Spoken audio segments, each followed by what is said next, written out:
Hello, this is Harun. We'll be with you to review and see what's happened in European Central Bank ECB meeting, what they decided, and how that affect the markets. Before talking about the ECB, let's review a few more things, and then we can go to the ECB and talk about that.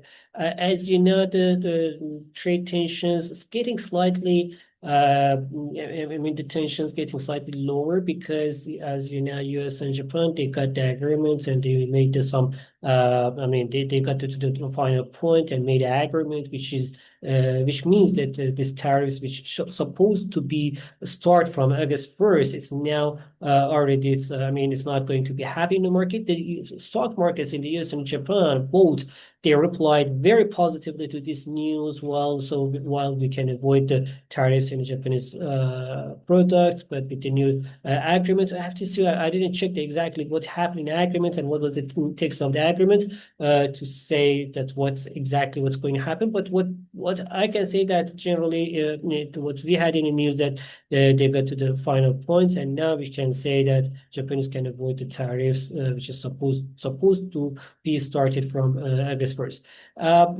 We have some reports that the Eurozone also is getting somewhere close to the final decisions and the final agreements with the US, but still there is no positive news. There is no final news. There have been some positive news, but it's not a final agreement and a final confirmation. So that was what's happening in the market. At the same time, we know that we had very good and positive earnings reports this week, and after the previous week's bank's positive report, all these data supported generally the markets, and which means that that was also another reason to support the stock market, especially in the US for S&P 500 to print a new record high. Today, earlier, before ECB meeting, we had the central bank meeting in Turkey as well. So we were expecting Turkish central bank to cut the rates to 43.50%, but they cut the rate by 300 points to 43 from 46.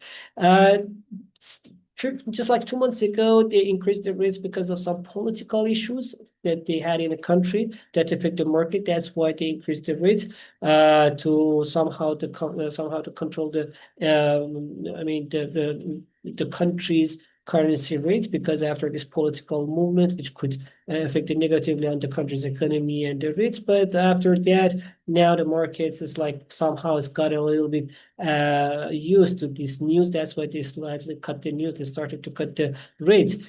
These cutting the rates means that the central bank understood that these hard policies, these tightening policies for a long time can affect the Turkish market, Turkish businesses, and that can have the negative impact on the currency rates, even in the long term. That's why they started to cut the rates, and now somehow it's a possible. But still, that didn't affect the currency rate that much. Anyway, what we are is that the central bank in Turkey cut the rates by 300 basis points for overnight repo rates. In Europe, European Central Bank hold the rates at 2%. Why? Because, as you know, inflation in the Eurozone is already at around 2%, the central bank's target. At the same time, we have the economic data, negative economic data from them. We cannot say the negative, we cannot say the positive, we can say the disappointing, actually, that data from Eurozone economy. Still the PMI, the most of the PMIs, they are under 50. Still economies struggling in most of the Eurozone. The economies even thought it's a summer in some economies, especially in Italy, Spain, and Portugal. Even thought in France, we have to have some positive service PMIs. We don't have that much expected positive service PMIs compared with the previous years. All of these data says that the Eurozone economy is still under pressure. We cannot count too much on that. So that was the reason to say that the central bank was cutting the rate from about 4% to current 2%. 7 times in the 7 meetings, they cut the rate to come to this point. But we are at the same time, now we are here. Eurozone economy is getting under pressure, but 2% inflation, 2% interest rates sounds like a very fair rate right now, so it can be supportive for the economy. Even thought if the economic data are weak, it means that the central bank they didn't need to cut the rates to support the economy because it's already low, especially compared to the US, compared to the UK, compared to Australia, even the New Zealand, all these other developed economies I mean, just not just like higher. It's just higher, a little bit higher than the Japan. Even thought it's lower than the China, it's 3%, and now we have the 2% here. So generally, we can say that this 2% interest rate is supportive policy for now. Even though the central bank say that, oh, if something happen in the economy, we are ready here to change the policy. But I don't think that something can happen right now, especially in August, which is going to be the holiday, and so we have to wait for September. Generally, what we can say here that the supportive decision, it was the supportive decisions in Eurozone. Before checking the market reaction, let's see the US data as well, because just right a moment, just like a few minutes ago, we had the labor market data from the United States as well. Initial jobless claims, it's amazing. It's fell down to 217,000. It's like it means that the year, whatever we say about it, whatever the market talks about, the US economy is under pressure, US economy, blah, blah, blah, but still the unemployment rate is fine.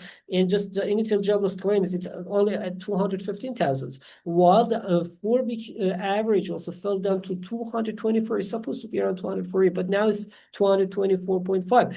Okay, so which means that the US economy and production specialist moves very good, and continuing jobless claims also was somehow steady around 1,955,000. It was 51, increased slightly to 55, but generally it was like 4,000 changes between among 2 million. So it's not, can't say that we can say that it was so flat. So that was the data. So let's go and see the chart and what we can say to see how we can expect the movements. Okay, that's the Euro USD chart.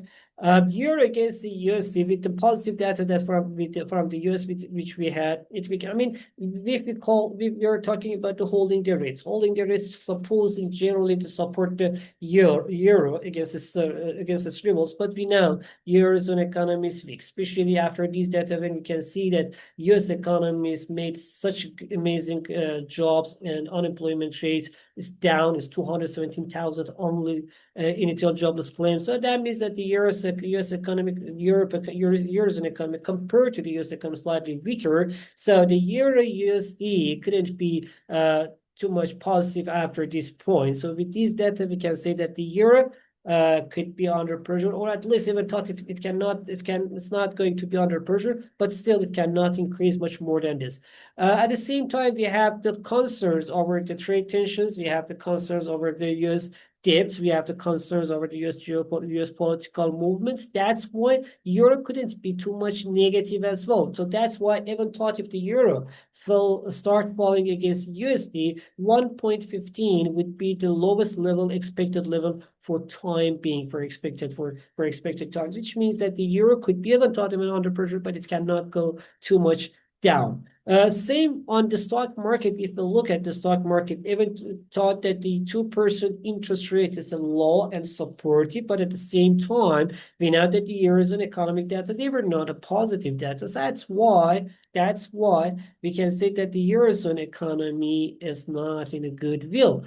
Or if looking at the stock markets in a bigger chart, in a bigger time frames for the years, for the Euro 50 or the US Eurozone economy, Eurozone stocks, we can say, oops, let's go here for daily chart. Here's our daily chart. If you look at the little bit bigger picture, we can say that as you can see, as you can see here in the chart, in the bigger picture, the Eurozone stocks are fine. I mean, they moved not bad in the previous months. Now, even if you look at especially this area of U50, look at that's around yeah, this level is yeah, we can say we can call it here 5,000. around 5,000 is the pivot for the Euro 50. We can say 5,000 euro, but it can be the pivot for Euro 50. And generally looking, comparing with the previous months, Eurozone economy, Eurozone stock markets also is moving fine, mostly because of the effect that they got from the US economy, US stock markets movement generally, and also the good positive earnings report that we had. So some of European Eurozone companies, they're listed in the S&P 500, Nasdaq, and other US stocks. So these positive data help the overall bullish bullish expectations in the stock markets. But with these expected economic data in the Eurozone, I'm not too positive about the stock markets.